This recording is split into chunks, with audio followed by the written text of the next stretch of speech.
Thanks for coming today to the Clermont County Board of Commissioners meeting this beautiful day on 4/22.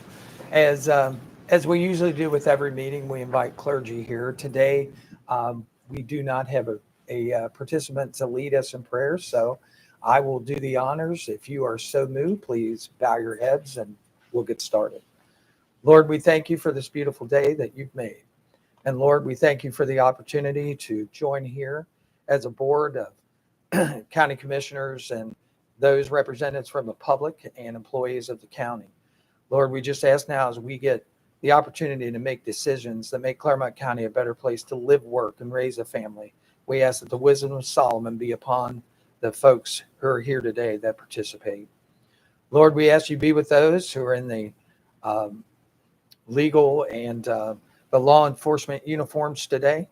We ask you be with them, watch over them as they protect our community.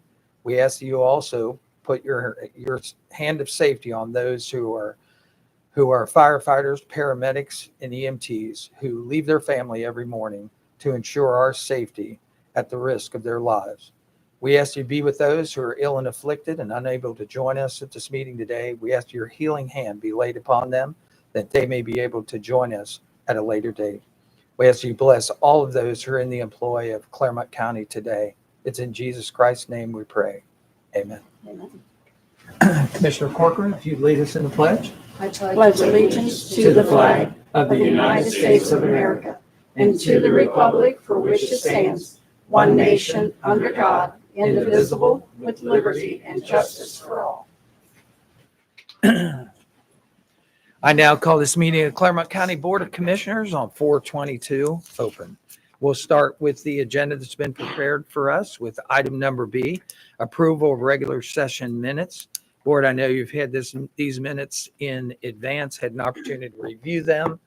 And are there any questions or revisions that need to be made to the meeting minutes? Hearing none, I'd ask for a motion to approve. I'll make the motion to approve. It's been moved and second. Roll call, Gail. Commissioner Batchelor? Yes. Commissioner Corcoran? Yes. Commissioner Painter? Yes. Item number C is a presentation from Greater Cincinnati Behavioral Health Services about the Community Alternative Sentencing Center. Please let everyone know who you are and what you do. Sounds good. So my name is Sarah Baldridge, and I'm the Associate Director of GCB, and I'm one of the leaders that helps to manage the CASC program. You can go ahead and go to the next slide. Oh, sorry, that's me. Oh, no. Okay, here we go. The CASC program is a comprehensive behavioral health program with a focus on substance use disorder treatment. So we have an amazing staff of clinicians, program aides, and leaders that helps to make this program run so effectively. We have intensive group counseling that run 5 days a week. That's our intensive outpatient group. We have the Thinking for a Change curriculum that we use, and we all of our counselors are trained in that and use that curriculum. We also use a couple of other evidence-based programs as well for groups. Our educational skill development groups run 6 days a week, so we also run those on Saturdays, and those have a wide range of topics, including parenting groups. We have like relationships and communication groups, and different processing groups depending on what's coming up within the units and what's going on with the clients. Whenever a client comes into our program, they're assigned a primary counselor. That counselor sees that client for an hour every week for individual counseling, and can be more if there's, again, kind of something very urgent or intense going on. We also have a case manager that meets with all of our clients.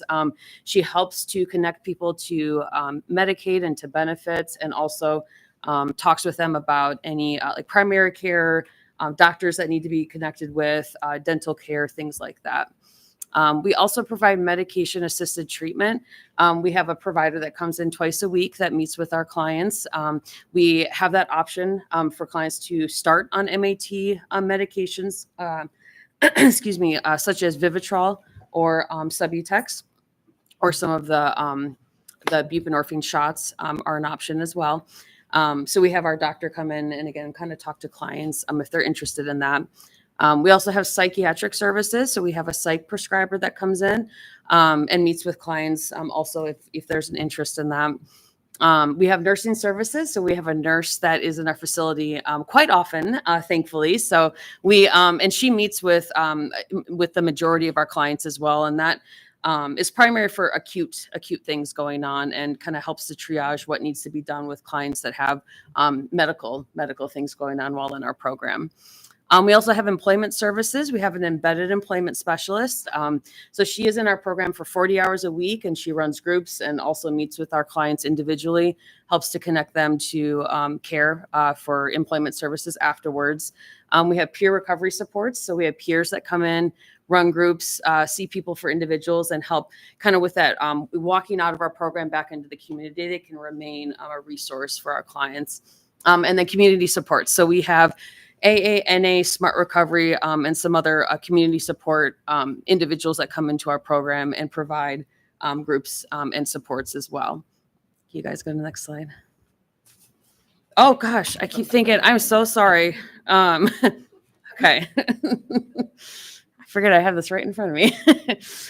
So some of our program enhancements from 2023. So we met at the beginning of 2023 in a big group with a lot of our community partners and discussed just areas for growth. And one of those that we ended up implementing last year was an expansion of our medical criteria. So we developed a treatment team that includes some of our medical team, our medical director, nursing, and then some of us leaders too in the CASC program. And we review complex medical cases to determine if we can safely have that individual in our program while they're in there. So with the increase in medical criteria and individuals that we've accepted into the program, we have also increased our doctor and our nursing time too, to kind of accommodate that.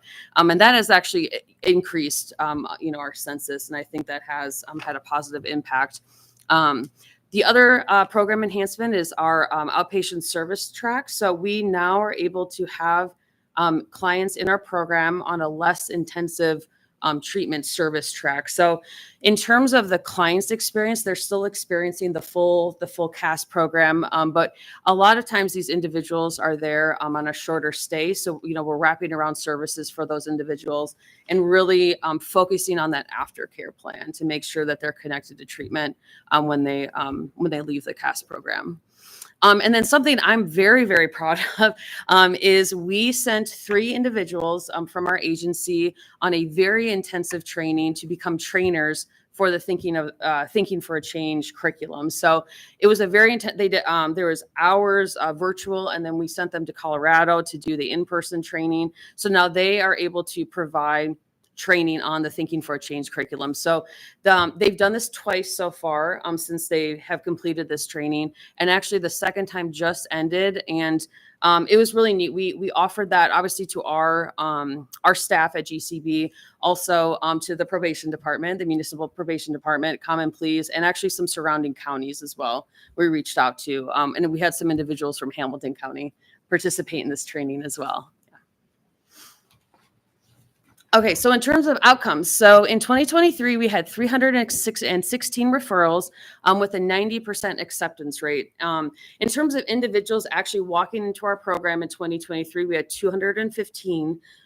One of the things that I really was really interesting when we were kind of doing this data was that our clients are actually, there's an increase in length of stay. So we have clients that are staying in our program longer.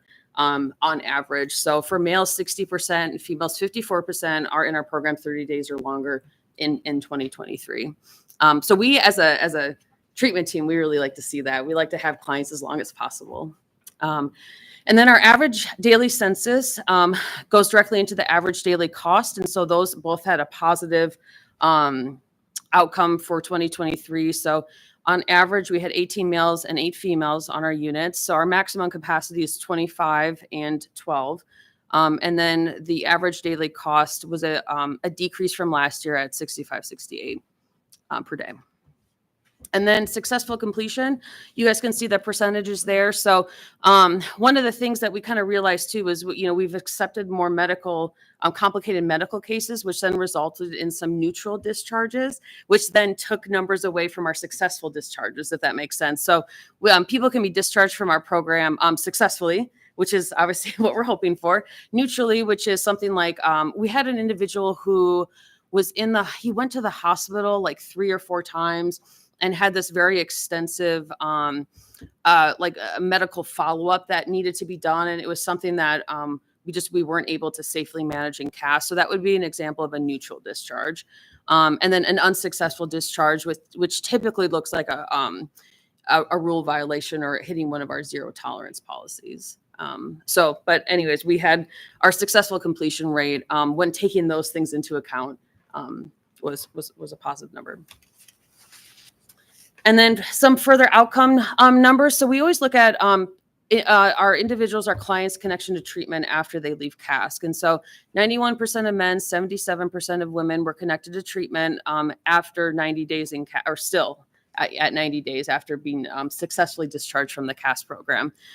For employment services, 80% of clients were working with our Aspire program, which is our employment program that's based out of CRC, and continue to work with Aspire after they got out of CASC.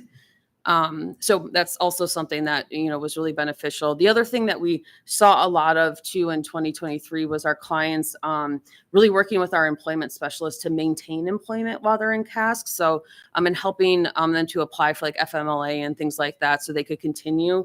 So some of those numbers too were, individuals maybe were starting to look for jobs, but we also had quite a few that we assisted in maintaining those jobs as well. Jail reincarceration. So 80% of clients who successfully completed were not incarcerated again in the following 12 months. So that's something that we work with the jail to match data and to kind of figure out that number. So that's something that we're always interested in looking at too. And then the therapeutic environment. So this is just kind of a neat number. So out of the 215 admitted CASC clients, those clients spent a total of 8,393 days in the CASC therapeutic environment versus the jail setting. So, we really work very closely with all of our clients, and we really try to individualize treatment. So we have our groups, we have our individual sessions, and then we really try to work with the client on figuring out what are your goals, what are you wanting to do, and another big focus is that aftercare plan. So whether the client is in our program for 5 days or they're in our program for 120 days, we're always, we realize that it's a short amount of time when you're looking at a whole lifespan or a whole, everything that goes into, living the life that somebody wants to live. And so we really do try to focus on setting up those supports and getting people ready to be out of the program as well. And that's it. A lot. Yeah, it is a lot. I know. I can't tell you how long I could talk about the CASC program. I tried really hard to pare it down a little bit. But I'm happy to take any questions if anyone has any questions. That's great. Before you get away from the podium, talk just a second about, obviously there are other counties that are looking at CASC. Mm-hmm. And recently you just had a visit from the largest county in the state of Ohio. Sure. Talk about that a second. Sure. Yeah. So I had somebody reach out to me from Franklin County up in the Columbus area from their commissioner's office and their the offices that are kind of combined with that. And they were interested in a CASC program. So they asked to come down. We did a full tour. There were so many people involved in that, which was really wonderful. They had a really positive experience. So we walked through CASC, and then we also went back to the courthouse and to the probation department, and we talked more about just the details of our program, how we have things set up, how our consequences work, what our staffing structure looks like. So it was a really positive experience for them. I actually got a thank you card. I haven't told you that yet. I just got it on Friday, but they really appreciated all the information and are looking to start a CASC program. And I just wanted to tell you that this past Thursday at the County Commissioners Association meeting, Commissioner John O'Grady, stood up and wanted to tell everyone thanks for supporting his crew while they were down here, and that he explained that they had a wonderful time and that the information that they picked up was very valuable. And so he wanted to say thanks to everyone. So thank you on behalf of him. Yeah, that's great. You bet. Well, thank you. Thank you. Yeah. And I think it's just one thing that I hear a lot is that work with our, just the collaboration that we have with our community partners, from the commissioner's office to probation to the judges to the mental health and recovery board. And I think that's such a huge benefit and a huge, just a positive thing about our program. So. I think, well, one of the comparisons that you made here was that the time that people actually get working on the issues that impact them versus being in jail, the fact that they get those kind of hours of instruction, that's just a great path forward for that. So thanks for everything all of you do. You bet. Thank you. We will move on from presentations and we'll move to public participation. Is there anyone here today from the public that'd like to participate at this meeting? Seeing none, we'll close public participation. We'll move to item E, which is a consent agenda. Board, the consent agenda was prepared for you early. You've had an opportunity to review it. Are there any items that need to be removed from the consent agenda for further discussion? None? Okay. With that, I would seek a approval or a motion to approve the consent agenda as presented. I'll make the motion. Been moved I'll second. and second. Roll call, Gail. Commissioner Corcoran? Yes. Commissioner Batchelor? Yes. Commissioner Painter? Yes, we'll move to the non-consent agenda.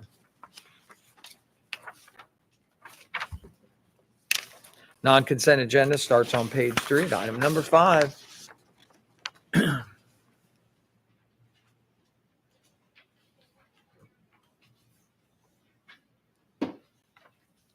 Good morning. Morning. Morning. Tell them who you are. Sorry. Stephanie Height. Chris Dennison, Dennison. Deputy Director, Board of Elections. Thanks for being here. Thanks for having us.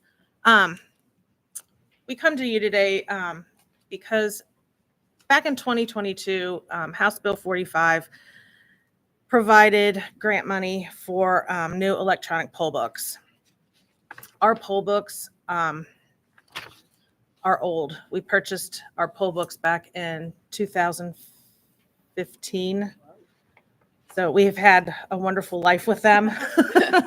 However, they are starting to fail. And with this grant money, it's going to help us receive new ones. So we are coming to you today to ask if we can purchase these. I believe we've been allotted monies in our budget, and with multiple elections over the last 2 years, we haven't really had a chance to really sit down and pinpoint the ones that we wanted. So we've had that opportunity earlier this winter, and we decided to go with 10X Okay. poll pads. We were with ES&S, and we decided to switch vendors. So the 10X has we feel, a superior product compared to the other ones that were out there that we looked at. House Bill 445 gave us $135,794 in grant money. So, and then we were appropriated $216, I believe, on our budget to receive those. So that's Okay. any Well, thank you. Would you like to read this particular resolution? We'll make Gail do it if you want. Or Gail can do it for you? go for it, Gail. Okay, you got it. Thank you. This is Smart a lady. this is a recommendation to authorize David L. Painter, President, Board of County Commissioners, to execute the memorandum of understanding between the Ohio Secretary of State and the Clermont County Board of Commissioners on behalf of the Clermont County Board of Elections for the acquisition of electronic poll books and other necessary equipment, including but not limited to software, hardware, peripheral, license agreements, service and/or maintenance agreements, or integration with the election registration system, and further to authorize the approval of the selection of 10X software solutions from the list of certified electronic poll book and equipment companies authorized under the Department of Administrative Services State Contract Number ACQ 1048-3. pursuant to all terms and conditions of the memorandum and contingent upon the release of the required purchase order. Board, you've heard the reading of item number 5. Do I have a motion for approval? I'll make the motion. I will second. It's been moved and second. Any further conversation or discussion? Stephanie, just talk a second for folks that are going to be able to hear this about what an electronic poll book does. How is that used and how does it really help the voters, here in Clermont County? The electronic poll book is basically what we check in with. It holds our voter registration database. So every registered voter is in this poll pad. And so when you come in, they swipe their driver's license and that's what will pull them up. So it identifies them by their driver's license. And that's the check-in process. Then they will receive a ticket and that's when they would go back to get their ballot from the proper precinct. So it's all about election integrity and It is. making Everything- sure that and who it's- they are matches their and it's ID. quick, yes. You bet. Beats it You have to you. one precinct, one poll pad for each precinct in that location. So you can go to any of the poll pads to get checked in. So it's kind of any line, anytime. It goes relatively quick when you're checking in. Well, thank you. Thank you. Any other questions, comments? Roll call, Gail. Commissioner Batchelor? Yes. Commissioner Corcoran? Commissioner Painter? Yes. Thank you. Thank you. Thank you. You bet. Good seeing you guys. Item number 6. Morning. Morning. Item number 6 is a recommendation to approve the request to re-advertise for bids for the removal of remaining tiles and adhesive, concrete polish, and application of a clear coat concrete sealant to the floors in the Clermont County Adult Detention Center North Housing Unit pursuant to the plans and specifications, and to authorize the clerk of the board to place a legal notice in a newspaper of general circulation on April 26, 2024, scheduling a non-mandatory pre-bid conference at 10 a.m. local time, Thursday, May 9, 2024, at the Clermont County Adult Detention Center located 4700 East Villiger Road, Batavia, Ohio 45103, with bids to be received until 2 p.m. local time on Thursday, May 23, 2024, in the office of the Board of County Commissioners located at 101 East Main Street, Batavia, Ohio 45103, where they will be publicly opened and read aloud. This notice will also be posted on Clermont County's website at the following URL link, www.clermontcountyohio.gov. Board, you've heard the reading of item number 6. Do I have a motion for approval? Make the motion. I'll second. Been moved and second. Any further conversation or discussion? Roll call, Gail. Commissioner Corcoran? Yes. Commissioner Batchelor? Yes. Commissioner Painter? Yes, thank you.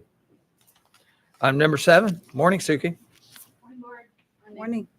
Item 7 is a recommendation to execute a record plat number 629-3480, as well as the combined performance maintenance bond and the performance bond for sidewalks. This will be for Spicewood Drive and Samplewood Lane in the Woodside Park subdivision, Section 4D, Pierce Township. Board, you've heard the reading of item number 7. Do I have a motion for approval? I'll make the motion. I'll second. Been moved and second. Any further conversation? Roll call, Gail. Commissioner Batchelor? Yes. Commissioner Corcoran? Yes. Commissioner Painter? Yes, thank you. Item number 8.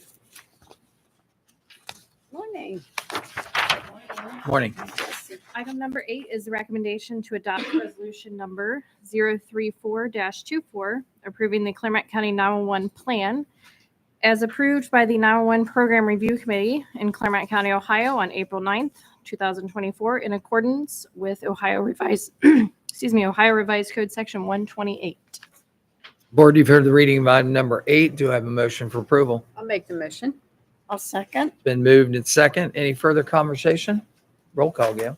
Commissioner Corcoran? Yes. Commissioner Batchelor? Yes. Commissioner Painter? Yes, thanks, Jess. Item number 9. Good morning.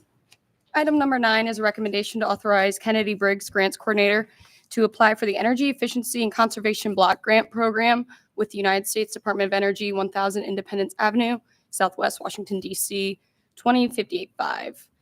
Board, you've heard the reading of item number 9. Do I have a motion for approval? I'll make the motion. I will second. Been moved and second. Any further conversation or discussion? Roll call, Gail. Commissioner Batchelor? Yes. Commissioner Corcoran? Yes. Commissioner Painter? Yes. Thanks, Kennedy. Item number 10. Item number 10 is a recommendation to appoint Emily Akers to serve as prevailing wage coordinator for Clermont County relative to public improvements administered by various offices and departments, including but not limited to the Clermont County Engineer, Clermont County Water Resources Department, Clermont County Department of Community and Economic Development, Clermont County Facilities Management Department, and the Board of County Commissioners. It's in compliance with Chapter 4115 of the Ohio Revised Code. Board, you've heard the reading of item number 10. Do I have a motion for approval? I'll make the motion. Been moved. I'll second. Second. Any further conversation? Roll call, Gail. Commissioner Corcoran. Yes. Commissioner Batchelor. Yes. Commissioner Painter. Yes. Item number 11. Item number 11 is a recommendation to authorize Emily Akers, Director of the Office of Management and Budget, Wayne Prescott, Fleet Manager, or in their absence, Thomas J. Eigel, County Administrator, or Jessica Powell, Assistant County Administrator, the authority to execute all documentation relative to requests for all license plates, titles, and/or title transfers for county-owned vehicles for and on behalf the Board of County Commissioners, Clermont County, Ohio, effective 5/1/2024 for calendar years 2024 and 2025. Board, you've heard the reading of item number 11. Do I have a motion for approval? I'll make the motion. I will second. It's been moved and second. Any further conversation? Roll call, Gail. Commissioner Batchelor, Yes. Commissioner Corcoran, Yes. Commissioner Painter. Yes. Item number 12. Item number 12 is a recommendation to appoint Stephen M. Kelly, Township Administrator, Miami Township, Milford, Ohio, to serve on the Clermont County Transportation Improvement District, effective 4/12/2024 through 6/20/2024, to fill the unexpired term of Brian Eliff, who resigned from the board pursuant to Section 5540.02C2 of the Ohio Revised Code.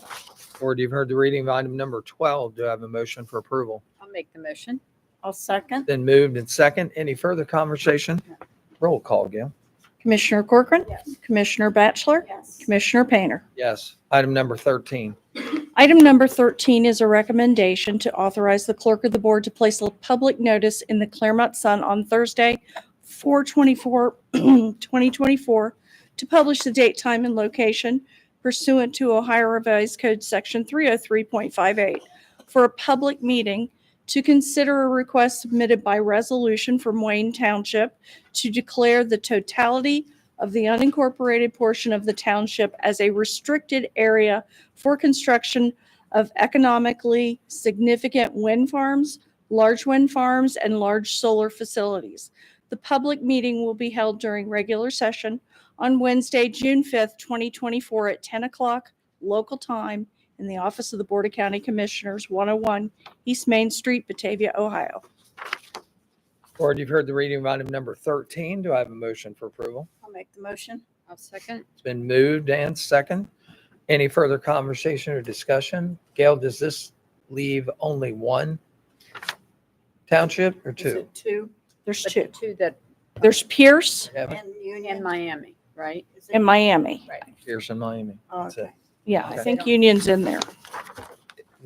Large solar and wind has been restricted and all the others. Yes. Yeah, and they were Okay. in on time, so I think we had one other one that was delayed, but good. Mhm. Next one, okay. Okay? Since I'm sitting on the siding board, should I not even second this? Yes, Okay, so let me Should withdraw second. my second on that. Commissioner Painter, I guess you'll have. I'll it. second. Okay. Okay, Any further conversation? no, sir. Roll call, Gail. Commissioner Batchelor, Yes. Commissioner Painter, Yes. Commissioner Corcoran. That concludes our non-consent agenda, and we will move to additions to the agenda. Tom, any additions at this time? Sir. Then we will move to item H. I'm requesting an executive session pursuant to section 121.22 G1 of the Ohio Revised Code to consider the employment, discipline, or compensation of one or more public employees. Do I have a motion to go into executive session? Make the motion. I'll second. It's been moved and second.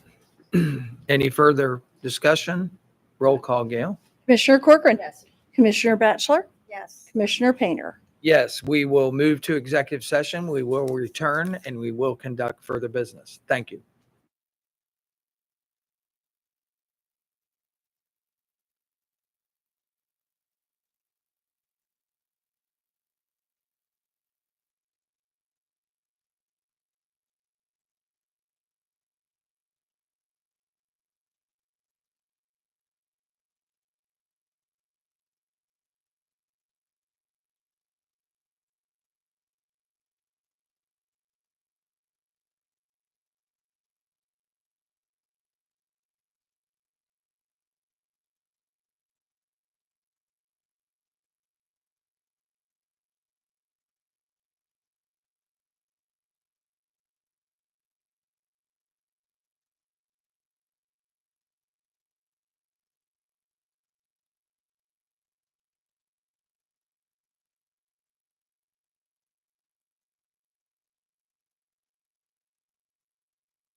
Return from executive session. There were no decisions made and no actions taken, and we'll move on with our agenda.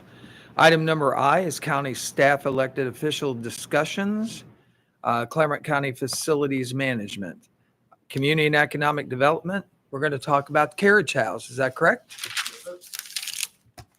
Chris, morning.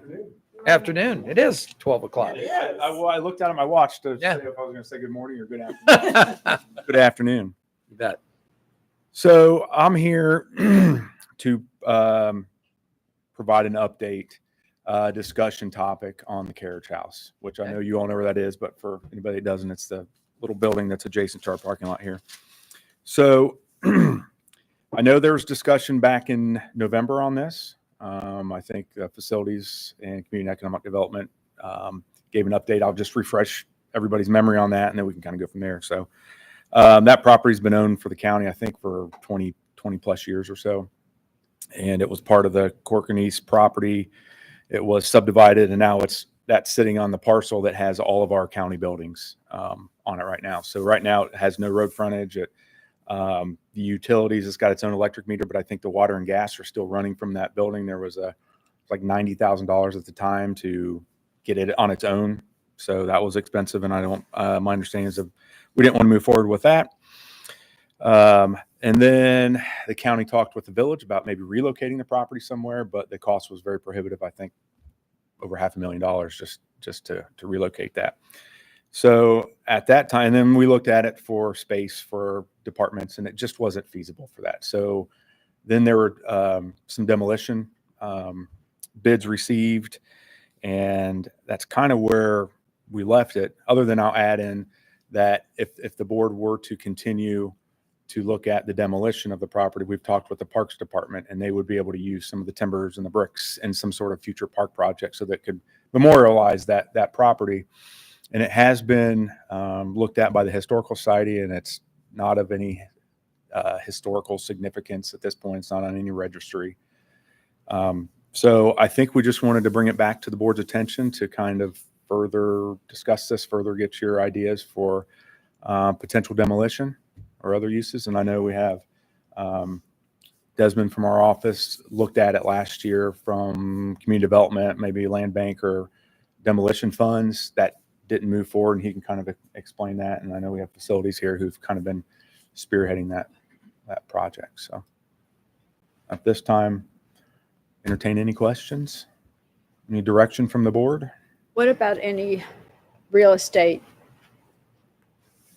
contact, people wanting to purchase a property? Where are we going? Well, the issue with purchasing the property is it has to have frontage. And we discussed that, I think, with the board back in November, which means we'd have to have some type of flag stem running from the property, probably out the 2nd Street, which then you would probably most likely need an easement in order to get into our parking lot. Okay. So I think that's why we moved off of that into the demolition.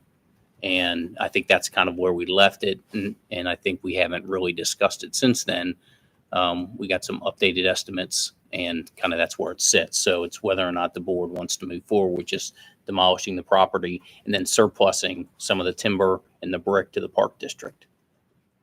And I think, Go I'm ahead. sorry, Dave. No, go ahead. And I think the one thing we need to state again, historically, there's nothing historical about that building except the brick, because the inside has all been completely renovated, painted, the timbers in there and everything else. I mean, you'd never know anything was historical when you walk inside that building. Correct. And I think a little bit of rewind in history for those particular buildings are probably in order. You know, the Carriage House really didn't come into the mix until Corcoran East and Corcoran West. And you always hate to say, well, back when when I first stepped in as a commissioner, one of the things that was being reviewed was the demolition of Corcoran East and Corcoran West, you know, the two big buildings out front. And both of those buildings were in terrible disrepair. One of them needed $60,000 worth of work. The other one needed $100,000 worth of work. One of those buildings had been used for I believe a congressional office, and the other building had been used to house the state auditor's representative. Even though when you walked in those buildings, they were full of mold and the ceilings were leaking. And there were being, quick repairs done when a ceiling would leak. They would move out of that office into one of the other rooms and inhabit that room. So actually, when I walked in it, that's what it looked like. And so the question there was, and what the board had considered at that time was to tear them all down, all the way to the street. But one of the things that came up when that decision got discussed in front of the board was that the village of Batavia did not want to lose the street frontage of those two buildings.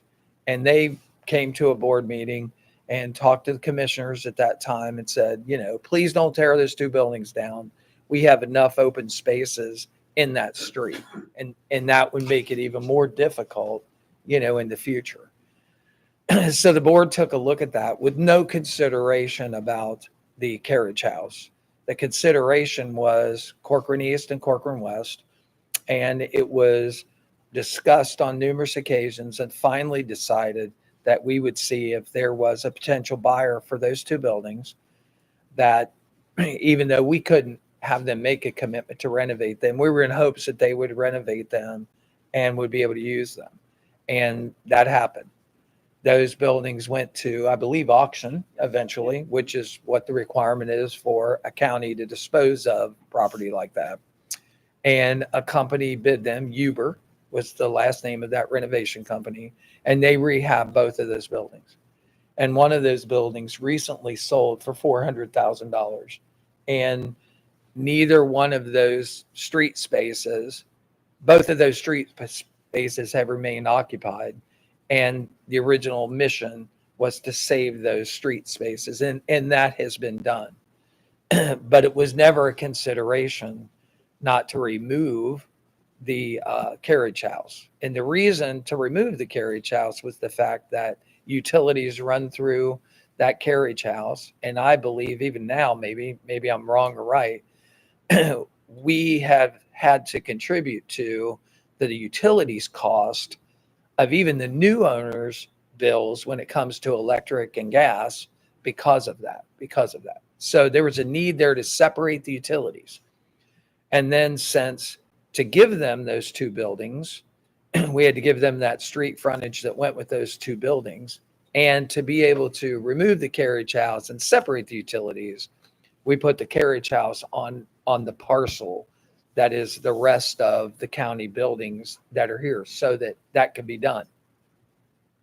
Recently, one of the considerations there of why the Carriage House really isn't feasible to continue with is the fact that although we have great owners that own Corcoran East and West right now, the thought would be if we would relinquish the Carriage House back to one of them, and they were to sell that facility, and then the new owners might want to do something with that Carriage House property that we would have to deed to them, that would be, basically detrimental or not in accordance with the plans of what we need to do. And then you enter in the safety factor. The safety factor is that building provides a hard background for somebody to get caught between a moving automobile and that building. And it's just not safe. I don't know if you've been out there, but in the time I've been here, I've seen 2 accidents in that park. Well, now 3 with the truck. I've seen 3 accidents in that parking, and 2 of them were actually involved in that entrance that comes from the Carriage House into the rest of the parking lot. So, due to all the facts that have been talked about, the fact there's no historical value, it's not on the historical register. The building's been renovated on the inside to where it's about 1980s, I would say, somewhere 1980s drywall, paint, that kind of thing. And really the fact that you need to remove the building to actually be able to separate those utilities.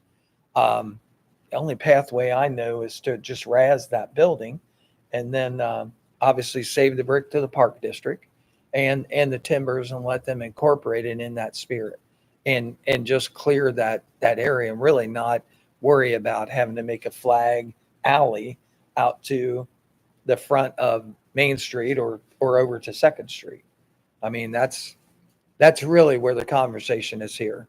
There's some times when, keep in mind, I don't take credit for Corcoran East and Corcoran West, but I can tell you that there was a great move forward to tear those two buildings down, and that making the decision to keep them, that was difficult because counties are actually audited by the state auditor as to how well you use facilities or what the occupancy is. And both of those buildings were identified here on Clermont County's yearly audit as being underutilized. And underutilized shows in a big old yellow indication on the front of your audit report that you had buildings that weren't occupied to capacity and weren't being used. So the fact that we were able to get those and save those buildings from the same time frame was a great plus for Clermont County. And it's done everything for the streetscape and for the village of Batavia. So I guess what I say is 2 out of 3 ain't bad. We saved 2. And I think zoning wise, it would be tough. You'd have to get a variance just to get a flag lot up there anyhow. So that could be an issue anyhow. So there's, of all the things, I'm sure we all want to save property if possible, but I think, like you said, this one's just kind of beyond that point. Yep. And I believe we have 3, we've gotten updated bids on that. So looking for some direction if you want us to move forward with researching that further or, get that to the board, we can certainly do that. Board's desire. Say move forward with it. Okay. The next step would just be to bring back the proposal for the contract for the recommendation to demolish the building. And separate the utilities. Yeah, that would be part of it. And the second action for the board to consider would be the Chris Turner, could transfer of the surplus property. you comment on the Yes. utility? Brian Marshall's our project manager. He was doing a lot of the quotes and stuff for that. But yes, that'd be correct. That's going to be capping utilities. That would be filling in the void space where the footers were, taking that back to level grade and restriping that area, capping off the utilities coming from Corcoran East. Also, somewhat important to mention that utility contractor had done some preventive repairs for our gas line there. Last winter, that was neglected to be turned back on. So we did have a water line bust in there. So even if we were to keep it, there is exponential amount of damage inside it. We would have to get repaired anyhow. So, Okay. yeah, but we do have those 3 quotes. Mr. Eigel has those well aware, and we can move forward with that if the board so pleases. So. Okay. Thank you. So we'll just bring some actions back to the board for consideration at a future session. Hope to have that within the next couple of weeks. I think we Okay. should be ready. Thank you. Thank you. Thank you. Anything else under item I? No, sir. I'll go back one more time. Any additions to the agenda that we need to deal with today? Okay, then I'll move to item J, board member comments. Board members, any comments from today's meeting? Things going on in the county? Well, today is Happy Earth Day. That is true. That is true. It is. And a big thank you to everyone who came out and volunteered in Clermont County to clean up our roads, parks, etc. And River, wherever you were, thank you for placing all the orange bags out so they could be picked up and thrown away. You bet. Anything else? I'd ask for a motion to adjourn the meeting. I'll make the motion. To adjourn? Okay, I'll second. Been moved and it's been second. Gail, roll call. Commissioner Batchelor. Yes. Commissioner Corcoran. Yes. Commissioner Painter. Yes. Thanks for being in attendance to today's meeting on May the 22nd. We're glad you got an opportunity to attend and great discussion about the Carriage House today. Our next meeting is coming up this Wednesday. So hope to see you again and thanks for attending.